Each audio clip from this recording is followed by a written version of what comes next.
ছাত্ৰছাত্ৰীসকল আজি আমি অনুসৰণী 8.3 এক নম্বৰৰ কেইটামান অংক কৰিম। ইয়াত 4টা অংক দিয়া আছে আৰু নতুন যেটো কিতাপ ওলাইছে হেতুত 9টা অংক দিয়া আছে। মই 9টা অংকৰ পৰা 4-5টা অংক কৰিম। সো ইয়াৰ পৰা মই কেইটামান সিলেকশন কৰিছো। ইয়াত 1 নম্বৰ 3 নম্বৰ 6 নম্বৰ আৰু 8 নম্বৰ ইয়াত এইকেইটা অংক সিলেকশন কৰিছো। মই আশা কৰিছো এইকেইটা অংক যদি তোমালোকে বুজি পোৱা তেতিয়াহ'লে বাকি যিকেইটা অংক আছে তোমালোকে এইকেইটা অংক কৰিব পাৰিবা। ঠিক আছে, তেতিয়াহ'লে আমি এই অংককেইটা কেনেকৈ কৰিব লাগিব সেই বিষয়ে আলোচনা কৰো। সো ইয়াত যিকেইটা অংক দিয়া আছে এই একেটা অংক কৰিবলৈ হলে আমাৰ কিছুমান নিয়মৰ দৰকাৰ হ'ব। সেই নিয়ম কেইটা তোমালোকে অলপ চালে গম পাবা। ইয়াত কিতাবত চোৱা ইফালে লিখা আছে sin 90 minus a equal to cos a, tan 90 minus a equal to cot a, sec 90 minus a equal to cosec a, পিছত চোৱা cos 90 minus a equal to sin a। চোৱা এটোৰ লগত এটো সম্পৰ্ক আছে। তুমি যদি সাইনৰ পৰা sin 90 ৰ পৰা যদি এংগলটো যদি তুমি বিয়োগ কৰা তেতিয়াহ'লে কি ওলাব cos। ঠিক সেইদৰে cos 90 ৰ পৰা যদি তুমি এংগল মানে যিকোনো কোণ থাকিব পাৰে এংগলটো যদি মাইনাস কৰা তেতিয়াহ'লে কি ওলাব sin ওলাব। ঠিক সেইদৰে tan ৰ ক্ষেত্ৰত চোৱা tan 90 minus a equal to cot a। ঠিক সেইদৰে তোমাৰ কি হ'ব cot ৰ লগত যদি তুমি এটো 90 minus 1 বুলি ধৰা তেতিয়াহ'লে equal to tan a ওলাব। sec ৰ লগত 90 minus a equal to cosec a। এই একেদৰে তোমাৰ cos ৰ লগত যদি 90 minus a থাকে তেতিয়াহ'লে equal to কি হ'ব sec a। এইখিনি যদি আমি ফৰ্মুলা মনত ৰাখিব পাৰো তেতিয়াহ'লে আমি এই অংককেইটা একেবাৰে ইজিত আমি কৰিব পাৰিম। সো ইয়াত কিছুমান উদাহৰণ দিয়া আছে, উদাহৰণকেইটা তোমালোকে নিজে কৰিবলৈ চেষ্টা কৰিবা। ঠিক আছে, তেতিয়াহ'লে আহা এই সূত্ৰখিনি খুটুৱাই পেলাই আমি কেনেকৈ অংকখিনি কৰিম তাৰ বিষয়ে চোৱা। এতিয়া চোৱা আমি 1 নম্বৰৰ এক অংকটো কৰিম। 1 নম্বৰৰ একটো চোৱা sin 18 degree divided by cos 72 degree. ইয়াত চোৱা যে sin 18 আৰু cos 72 আছে। ইয়াৰ পৰা আমাৰ কি কৰিব লাগিব যিকোনো এটা বনাব লাগিব। হয় তোমাৰ cosক sin বনোৱা নহয় sinক cos বনোৱা। আমি সেই ফৰ্মুলা কেইটা খুটুৱাই পেলাই আমি অংকখিনি কৰিব পাৰিম। সো ইয়াত ফৰ্মুলাটো কি আছিল যে sin ৰ লগত যদি তোমাৰ sin 90 minus a যদি আমি কৰো তেতিয়াহ'লে ইকুৱেল টু কি হয় cos a হয়। বুজিছা বস্তুটো যে cos a হয়। আমি যদি cos 90 minus a বনাও তেতিয়াহ'লে কি হ'ব sin a হ'ব। এইখিনি আমাৰ মনত ৰাখিলেই হ'ল। ঠিক আছে, তেতিয়াহ'লে আমি ইয়াত কি কৰিব পাৰিম যে আমি হয় sinক নহয় cosক আমি কি কৰিম পৰিৱৰ্তন কৰিম। চোৱা ইয়াত sin 90 minus a equal to কি cos a। ইয়াত চোৱা আমি যদি এই ডিগ্ৰীটো যেটো তোমাৰ কোণৰ মান দিয়া আছে এটোক যদি আমি a বুলি ধৰো তেতিয়াহ'লে আমি 90 ৰ পৰা যদি বিয়োগ কৰো যেটো ওলাব 90 minus a। ইয়াত যেটো আছে হেতু কি হ'ব sin a হ'ব। বুজিছা বস্তুটো? তেতিয়াহ'লে cos ইয়াত চোৱা cos ৰ ঠাইত আমি কি লিখিব পাৰিম cos ৰ ঠাইত আমি sin লিখিব পাৰিম যে sin a equal to 90 minus a আমি এটো লিখিব পাৰিম। ঠিক আছে, তেতিয়াহ'লে ইয়াত আমি কি কৰিম প্ৰথমে মিলাই লম। চোৱা ইয়াত আমি cos টোক পৰিৱৰ্তন কৰি আছো। cos 72 ডিগ্ৰী আছে। চোৱা cos 72 ডিগ্ৰী ইকুৱেল টু আমি যদি cos 90 মাইনাস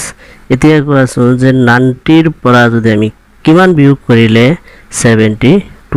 ওলাব সেইখিনি আমি ইয়াত লিখি দিম। কিমান বিয়োগ কৰিলে চোৱা যে 18 যদি আমি বিয়োগ কৰো তেতিয়াহ'লে কি ওলাব যে 72 ওলাব। এতিয়া চোৱা এইখিনি যদি আমি সাইনলৈ পৰিৱৰ্তন কৰো সাইনলৈ পৰিৱৰ্তন কৰিলে চোৱা যে cos 90 minus a equal to কি sin a মানে a কোণটো sin ৰ লগত আহি যায়। তেতিয়াহ'লে চোৱা ইয়াত cos ৰ ঠাইত আমি কি লিখিলো sin তেতিয়াহ'লে কি আহি যাব এইখিনি ইয়াত আহি যাব কি ওলাব 18 ডিগ্ৰী ওলাব ঠিক আছে ঠিক একেদৰে যদি আমি sin 18 টো যদি sin 18 ডিগ্ৰীটো যদি আমি cosলৈ কনভাৰ্ট কৰো তেতিয়াহলে চোৱা যে sin 90 মাইনাস কিমান বিয়োগ কৰিলে আমাৰ 18 ডিগ্ৰী হ'ব চোৱা কিমান 72 ডিগ্ৰী যদি আমি বিয়োগ কৰো তেতিয়াহলে কি ওলাব 18 ডিগ্ৰী ওলাব এইখিনি আমি কেনেকৈ লিখিব পাৰিম ইকুৱেল টু cos আমি 72 ডিগ্ৰী বুলি লিখিব পাৰিম ঠিক আছে আমি এই দুটাৰ পৰা যিকোনো এটা আমি ইয়াত লিখি দিম so equal to sin 18 degree divided by cos 72 degree এইখিনি দিয়া আছে এতিয়া আমি sinক আমি cosলৈ পৰিবৰ্তন কৰিম সো sinক আমি যদি cosলৈ পৰিবৰ্তন কৰো তেতিয়ালে কি ওলাব যে sin 90 - 72 আমি ইয়াত লিখিব পাৰিম যে sin 90 degree minus 72 degree divided by cos 72 degree এতিয়া চোৱা sinৰ ঠাইত আমি cos বনাই দিও cos বনালে কি ওলাব এইখিনি ইয়াত আহি যাব 72 degree divided by cos 72 degree এতিয়া চোৱা এইটো কি হ'ব ক্যান্সেল মানে এইটো একবাৰ যাব তেতিয়াহলে আমি ৰিজাল্ট কিমান পাম 1 পাম ঠিক আছে তোমালোকে নিশ্চয় বুজিছা কটো নুবুজিলে মোৰ কমেন্ট বক্সত জনাই দিবা ঠিক আছে কৰো তাৰ পিছত আমি অঙ্কটো কৰিম 3 নম্বৰ অঙ্কটো কৰিম যে 3 নম্বৰ অঙ্কটো আছে তোমালোকে কিতাপত চালে গম পাবা যে cos 48 degree minus sin 42 degree এতিয়া চোৱা ইয়াত sin আৰু cos দিয়া আছে আগৰটো নিচিনাই আমি ইয়াত কি কৰিম cosক sinলৈ পৰিৱৰ্তন কৰোঁ আগৰটো কি কৰিছিল sinটোক আমি cosত পৰিৱৰ্তন কৰিছিল এতিয়া আমি কি কৰিম cosটোক আমি sinত পৰিৱৰ্তন কৰিম চোৱা যে cos 48 minus sin 42 এইখিনি দিয়া আছে আমি cosটোক আমি sinত লৈ যাম চোৱা cos 90 minus কোৱাচোন কিমান বিয়োগ কৰিলে 48 হ'ব চোৱা 42 বিয়োগ কৰিলে cos 48 হয় তেতিয়াহলে এইখিনি ঠাইত আমি কি লিখিব পাৰিম sinৰ পৰিৱৰ্তে ইয়াত সৰি cosৰ পৰিৱৰ্তে যদি ইয়াত আমি cosটো নিলিখো তেতিয়াহলে আমি যদি sinটো লিখো তেতিয়াহলে কি আহি যাব a আহিব a মানে কিমান 42 আমি ইয়াত লিখি দিম যে cosৰ ঠাইত আমি কি লিখিম আগতে আমি cosটো লিখিলো cos 90 degree minus 42 equal to sin 42 এতিয়া ইয়াত সৰি মাইনাস আছিল মাইনাসটো ইয়াত লিখি আছো পিছত ইয়াত আমি কি লিখিম যে cosৰ ঠাইত আমি sin সৰি ইয়াত কিমান আছিল 42 কিমান কি 42 minus sin 42 এটা আমি লিখিব পাৰিম লিখিলে চোৱা কি হ'ব এটো ইয়াত চোৱা এটা কি হৈ যাব ক্যান্সেল থাকিব কি 0 আমি ৰিজাল্ট কিমান পাম 0 আমি এখানে ৰিজাল্ট পাব ঠিক আছে এতিয়া তাৰ পিছৰ অংকটো আমি কৰিম তাৰ পিছত কৰিম আমি 6 নম্বৰ অংকটো 6 নম্বৰটো কি আছে চোৱা 1035 into 1060 into 1045 into 1030 এইখিনি আমি ইয়াত প্ৰথমে লিখি লওঁ এটো সাইডত লিখ এতিয়া আমি ইয়াত প্ৰশ্নটো লিখিছো ইয়াৰ পৰা আমাৰ মান উলিয়াব লাগে সো ইয়াত বেজৰ সংখ্যক কি আছে এইখিনি আমি এক্সেট কৰিম এটো বেজৰ আছে আৰু জোৰখিনি আমি এক্সেট কৰিম প্ৰথমে এই দুটা আমি একেলগ কৰিম সো যে বেজৰখিনি কি আছিল যে 1035 ডিগ্ৰী আৰু এটা কি আছে 1055 ডিগ্ৰী আৰু তে আমি কি কৰিম জোৰখিনি একেলগে লিখিম যে 1060 আৰু আছে 1030 পালো এতিয়া আমি কি কৰিম 10 তো আমি দুটাৰ পৰা এই দুটাৰ পৰা এটা কি কৰিম কছত লৈ যাম আৰু এই দুটাৰ পৰা এটা আমি কি কছত লৈ যাম কিয় লৈ যাম চোৱা আমি ফৰ্মুলা এটা পাইছিলো যে tan থিটা ইনটু cot থিটা ইকুৱেল টু 1 এই কাৰণে আমি যদি cot আৰু tan ক যদি আমি একে অনুপাতত একে কোণত যদি আমি বনাব পাৰো তেতিয়াহ'লে আমি ৰিজাল্টত আমি 1 বুলি লিখিব পাৰিম সেই কাৰণে তেতিয়াহ'লে চোৱা ইয়াত 35 ইয়াত 55 যদি আমি 90 ৰ পৰা যদি আমি 35 বাদ দিও তেতিয়াহ'লে কি ওলাব cot 50 ওলাব আৰু যদি আমি 60 যদি cot 90 ৰ পৰা যদি আমি 60 বাদ দিও তেতিয়াহ'লে কি ওলাব 10 অৰ্থাৎ cot 60 ওলাব আমি যেটো ফৰ্মুলা পাইছো ফৰ্মুলা মতে আমি ইয়াত অংকটো কৰি যাম সো এতিয়া আমি এটো ঠিক ৰাখিলো যে 10 35 টো আমি ঠিক ৰাখিলো এতিয়া আমি এটো কি কৰিম কটৰ পৰা বাদ দিম সো যে cot 90 minus angle A equal to কি আছিল 10A সো 10A যদি আমি equal to cot 90 minus A বুলি লিখিব পাৰো তেতিয়াহ'লে আমি ইয়াত কি লিখিব পাৰিম যে cot 90 minus ইয়াত কিমান আছিল 55 টো আমি ইয়াত লিখি দিব পাৰিম ঠিক আছে সো পিছত কি আছে tan 60 টো আমি সেম ৰাখিলো ইয়াত ৰাখি দেও আৰু এটোক আমি এটোৰ নিচিনা কৰি দিম যে cot 90 minus আমি কি বুলি লিখিব পাৰিম 30 বুজিছা বা এটো আমি এনে কৰি লিখিব পাৰিম বা লিখি আছো যে tan 35 এনে কৰি লিখিব পাৰিম যে cot tan ইয়াত আমি 90 minus 35 বুলি লিখিব পাৰিম সো 90 minus 35 মানে কিমান 55 সেই কাৰণে আমি এটো লিখিব পাৰিম আৰু ইয়াত আমি কেনেকৈ লিখিব পাৰিম যে tan 60 ইয়াত কি হ'ব যে tan 90 minus 30 হ'বলৈ হ'লে কিমান বিয়োগ কৰিব লাগিব 30 এখানে আমি লিখিব পাৰিম এটোৰ ঠাইত আমি বা tan 35 into ইয়াত 10 90 minus 35 মানে কি হ'ব cot 35 পিছত 10 60 ইয়াত আমি কি লিখিব পাৰিম cot 60 আমি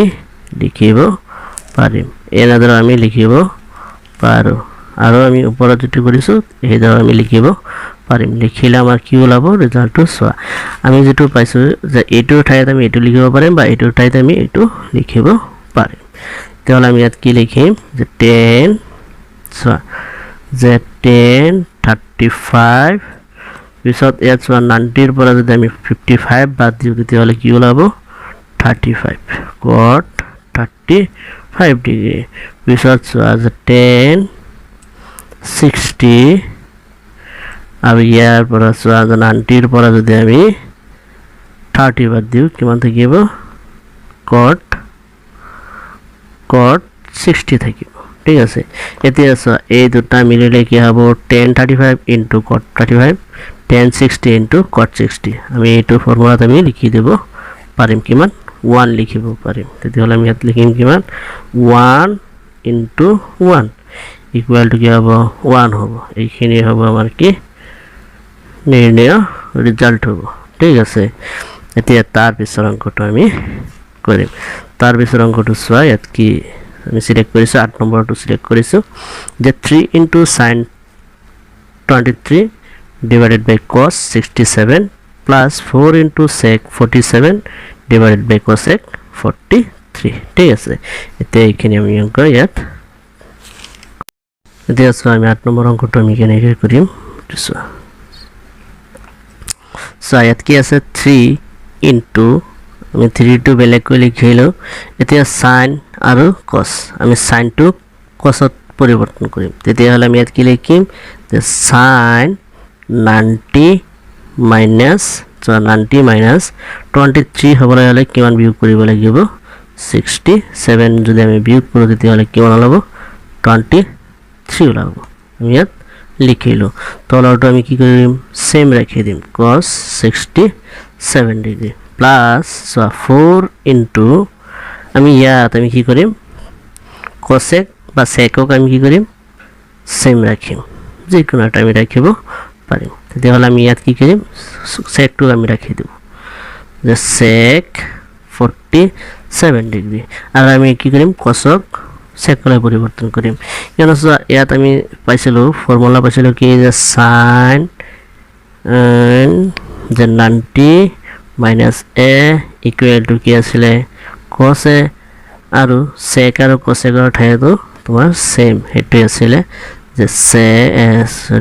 sec 90 minus a equal to cosec a আছিলে বা এটো হ'ব পাৰে যে cosec 90 minus a equal to sec a এটো হ'ব পাৰে তেতিয়াহ'লে আমি ইয়াত কি কৰি আছো আমি cosec টোক sec লৈ পৰিৱৰ্তন কৰিম সেই কাৰণে আমি ইয়াত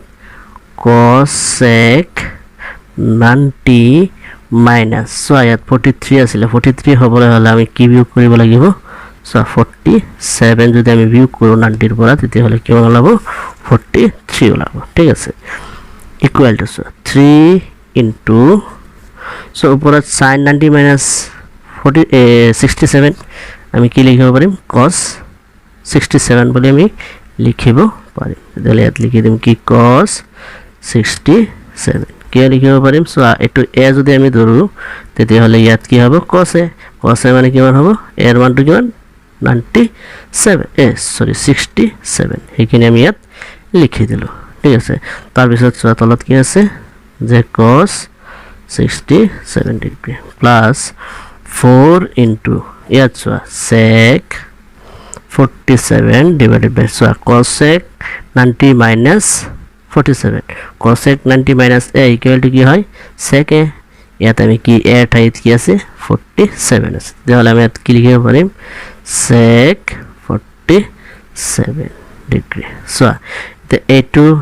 কিমান বাৰ একবাৰ a2 কিমান বাৰ একবাৰ ইয়াত তেতিয়াহ'লে আমি কি লিখিব পাৰিম 3 into 1 plus 4 into 1 ইয়াত চোৱা কিমান হ'ব 3 plus 4 equal to 7 এটি হ'ব কি আমাৰ ৰিজাল্ট কেতিয়াবা এইটো তোমাৰ এনেকৈ দিব পাৰে যে দেখুৱা যায় যে 3 into sin 23 degree divided by 67 cos 67 degree plus 4 into sec 47 degree divided by cosec 43 equal to 7 এটো তোমাক প্ৰমাণ কৰিবলৈ দিব পাৰে ঠিক আছে তোমালোকে যদি অংকটো বুজিছা তেতিয়াহ'লে লাইক কমেন্ট কৰিবা আৰু যদি কিবা অসুবিধা থাকে তেতিয়াহ'লে মোক কমেন্ট বক্সত জনাই দিবা আৰু ইয়াত থকা বাকি 5টা অংক তোমালোকে নিজে কৰিবা